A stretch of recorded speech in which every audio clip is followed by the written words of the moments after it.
네, 시장님 안녕하십니까. 당선을 축하드립니다. 감사합니다. 네, 시장님 이번에 선거 뛰시는 기간에 좀 안타까운 사고들이 좀 있었죠. 그래서 좀 여쭤보고 싶었는데 저는 5선거구라서 대치도곡이지만 GTX AC 노선이 다니는 양재역도 있고 그리고 제 옆 지역구, 그러니까 강남병으로 치면 한 지역구지만 저희 지역구에 삼성역이라는 거대한 교통 인프라가 있습니다. 그래서 그 사업을 굉장히 기대하고 계시는 시민분들도 많고 아까 존경하는 박유진 의원님도 많이 질의를 하셨지만 저는 조금 더 다른 관점에서 좀 질의 드리고자 합니다. 그런 미래 인프라 사업에 대해서 이제 기대가 분명히 시민들은 컸을 거고 안전에 대한 요구 역시 만만치 않았을 텐데 혹시 이 철근 누락 문제에 대해서 어떻게 생각하시는지 그리고 지금 당장 안전하고 어떤 식으로 보강을 하고 있는지 오늘 날짜로 업데이트된 거 있으면 말씀 주시기 바랍니다. 네, 매우 안타까운 시공 오류였는데요. 불행 중 다행인 것은 그래도 누락된 것을 알고 한 열흘 만에 시공사가 서울시에 동기본에 보고를 한 겁니다. 그리고 그것을 알고 나서 신속하게 보강공사 방안을 마련할 수 있는 부위였습니다. 아까 박유진 의원님 소상하게 그 도면을 보여주셨는데요. 그 철근이 누락된 기둥들이 다행히 다른 그 콘크리트 시공에 의해서 매립된 부위가 아니라 노출된 기둥 부분이기 때문에 충분히 보강 공법이 마련될 수 있었고 그 위에 4층, 3층 시공 과정에서 동시에 시공을 해도 그 콘크리트 강도나 그 하중 문제가 발생하지 않는 정도의 하중이었습니다. 그러니까 한 58,000 킬로뉴턴 정도가 확보가 돼야 되는데 그 시공 과정에서 그 철근 누락 때문에 그것보다 수치가 떨어지는데 그것이 그 위에 층, 그러니까 4층 부분에 공사를 하고 3층 부분의 공사를 동시에 시행해도 그 하중에 문제가 없는 그런 정도의 강도였다는 건 불행 중 다행인 것이죠. 그런 의미에서 도기본부에서는 보강공사 방안을 최대한 신속하게 마련하려고 노력을 했던 것이고요.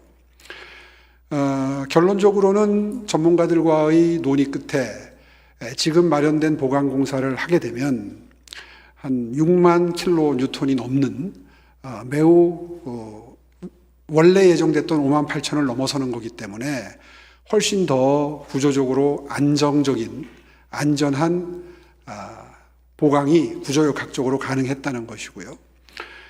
그것이 아마 3월 중순까지 논의됐던 19차례의 안전 보강 계획 회의 논의 결과였던 것으로 보고가 됩니다.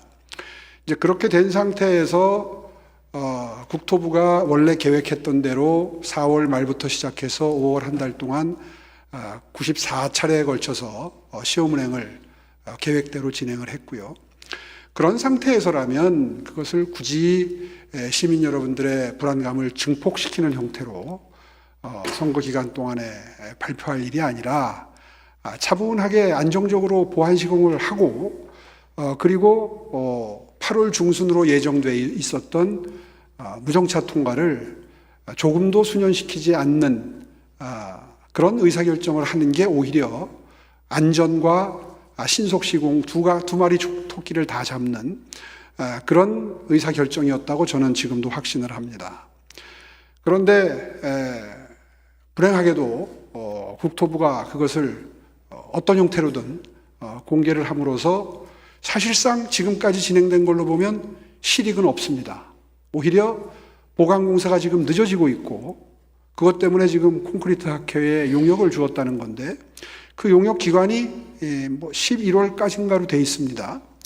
그렇게 되면 6월, 7월 달에 8월 달에 요 석 달 동안 집중적으로 보강공사를 한 다음에 8월 중순에 무정차 통과를 시작함으로써 경기도민과 서울 시민들이 누릴 수 있었던 편익이 지금 한 최소한 3개월에서 한 6개월 정도 늦어지는 결과가 되는 셈입니다. 그 점이 저는 안타깝다는 취지의 말씀을 아까 드리고 싶었던 겁니다. 과연 누구를 위한 박유진 의원님한테요? 그렇죠. 예. 박유진 의원님께도 그렇고 예. 이런 기회에 말씀드리고 싶었던 거예요. 기존에 마련됐던 보강공사 계획에 문제가 있었다든가 하게 되면 또 다른 추가적인 논의가 필요했겠죠. 그러나 이제 나중에 그 용역 결과가 나오면 아시겠지만 아마 변화된 혹은 더 보강이 확실하게 되는 형태의 무슨 보강공사 계획이 나올 가능성은 매우 적다고 봅니다. 보고에 의하면. 이제 그렇다 그러면 결국은 이 논란이 불거짐으로 인해서 공사가 수년되는 그런 결과에 대해서 과연 누가 책임을 질 것이냐. 이 문제가요, 시민들의 혹은 경기도민들의 불편도 문제지만 지체 보상을 또 하게 되어 있습니다. 이 사업 주체에 대해서. 그게 하루에 한 3억 정도, 한 달에 한 90억 남짓되는 그 손해배상을 하도록 되어 있어요. 그럼 또 이건 또 누구의 비용이 될 것이냐? 결국 국민의 재정적인 부담이 되겠죠. 이런 점이 매우 안타깝게 생각이 되는 겁니다. 벌써 진작에 개통이 되는 것이 목표였고 6월 중순까지로 돼 있었던 목표가 8월 중순으로 이미 한번 연장이 된 겁니다. 국토부에 의해서. 그런데 이번에 이 논란을 계기로 해서 또 11월까지 연장이 되는 거거든요. 저는 그래서 아까 박유진 의원님이 그걸 질문을 하신다고 처음에 얘기를 들었을 때 이게 은평구에 주로 연신내역에서 타시는 분들이 많습니다. 서울 시민들은. 지금 연신내역에서 타시고 서울역까지 이용하시고 이런 시민들이 많기 때문에 저는 그 점에 대한 관심인 줄로 생각을 처음에 했어요. 근데 이제 그 점을 좀 아까 강조해서 말씀을 드린 셈입니다.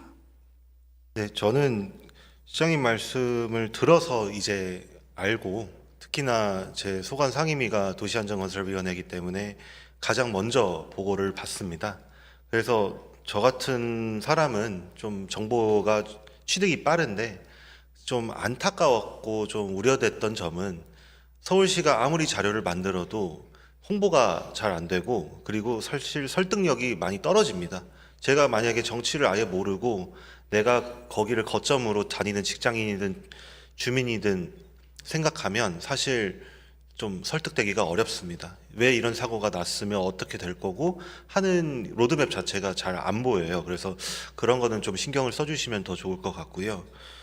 두 번째는 이제 삼성역 무정차를 먼저 시운전을 하고 제가 알기로는 2년 뒤에 이제 완전하게 개통을 하지 않겠습니까? 그러면 사실 지금 거기를 연결하는 것보다 거기를 지상로로 다니는 이제 도보를 이용하는 시민들과 주민들과 그리고 이 자동차를 이용해서 다니는 주민분들이 이미 지금 굉장한 불편을 겪고 있습니다. 물론 개발이 되고 더 뭐 마이스가 더 잘 되면 31년에 완공이 되면 조금 더 경제적으로는 이득이 있겠죠. 근데 당장의 불편을 그렇다고 100% 그냥 무작정 감수해라는 사실 이제 좀 어렵습니다. 그래서 좀 합리적인 선에서 좀 하고 싶은데 이런 불편함이 있어서 그 두 가지가 우려돼서 지금 저도 따로 말씀을 드렸던 거고요.